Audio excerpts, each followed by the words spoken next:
Assalamualaikum warahmatullahi wabarakatuh. Perkenalkan, nama saya Rahma Cecilia, jurusan Pendidikan Agama Islam, kelas 1C.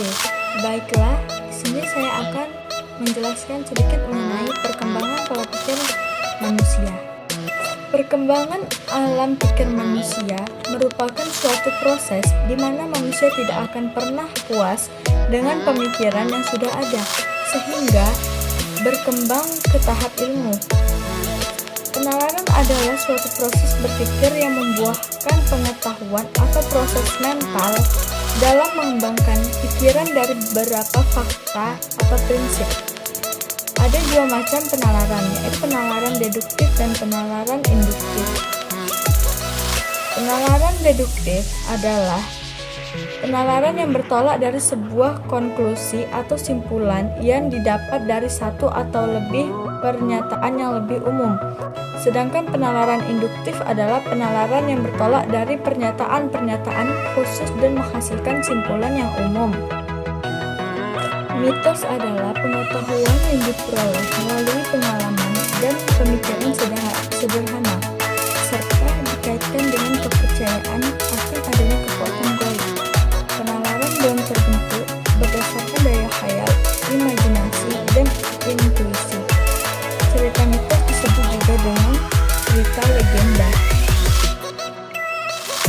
Berlandaskan mitos, puncak pemikiran mitos adalah pada zaman Babilonia.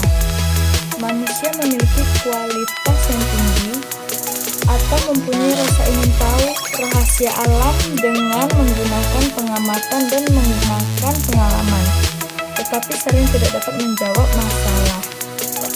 Contohnya, orang Babilonia berpendapat bahwa alam semesta sebagai ruang setengah bola, dengan bumi yang datar sebagai lantainya dan langit-langit dengan bintang-bintang sebagai atapnya, dan masih banyak lagi mitos lainnya.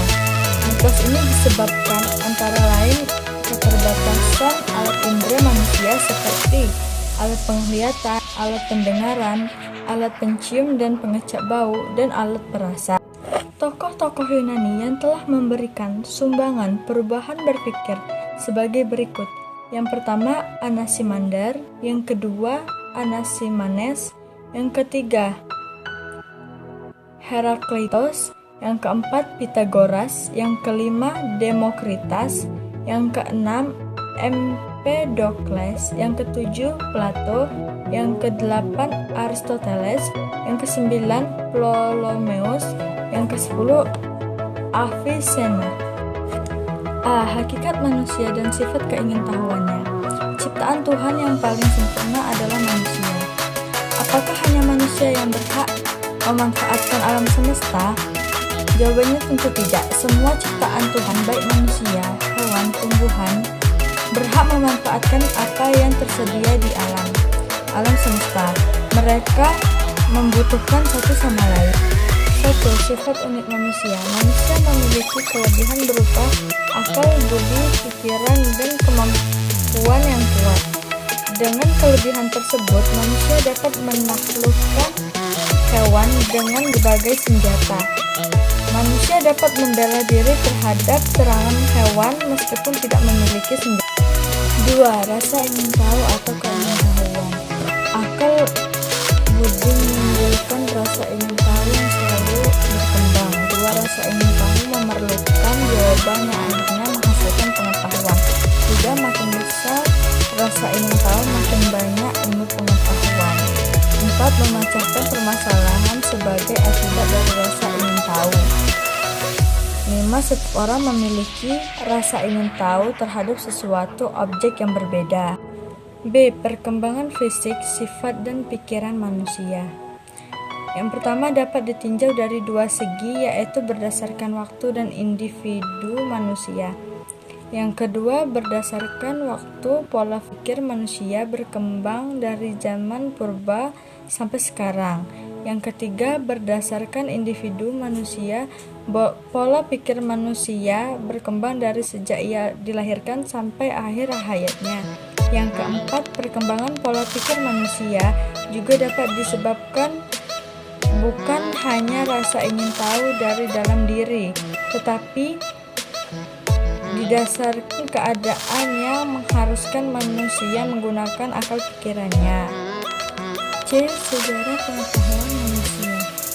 Mitos menurut Aconte dalam sejarah perkembangan manusia ada 3 tahap. Yang pertama tahap teologi atau metafisika, yang kedua tahap filsafat, yang ketiga tahap positif ilmu. 1. Tahap teologi atau metafisika. Yang pertama, mitos suatu cerita yang memberikan pedoman arah tertentu kepada sekelompok orang. Yang kedua, manusia menyusun mitos atau dongeng untuk mengenal realita atau kenyataan sebagai cara untuk memuaskan rasa ingin tahunya.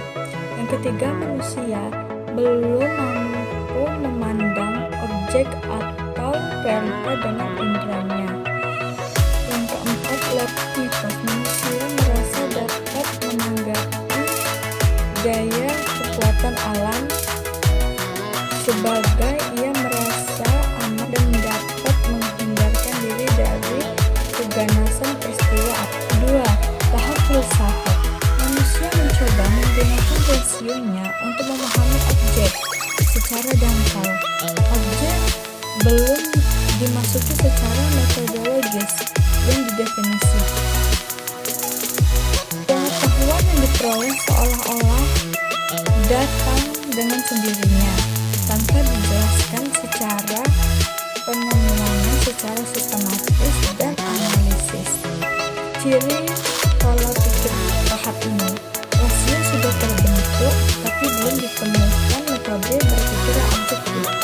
Contohnya, orang tua kita zaman dahulu telah menemukan berbagai obat yang diramu dari tumbuh-tumbuhan, tetapi mereka tidak tahu mengapa ramuan tersebut dapat menyembuhkan suatu penyakit.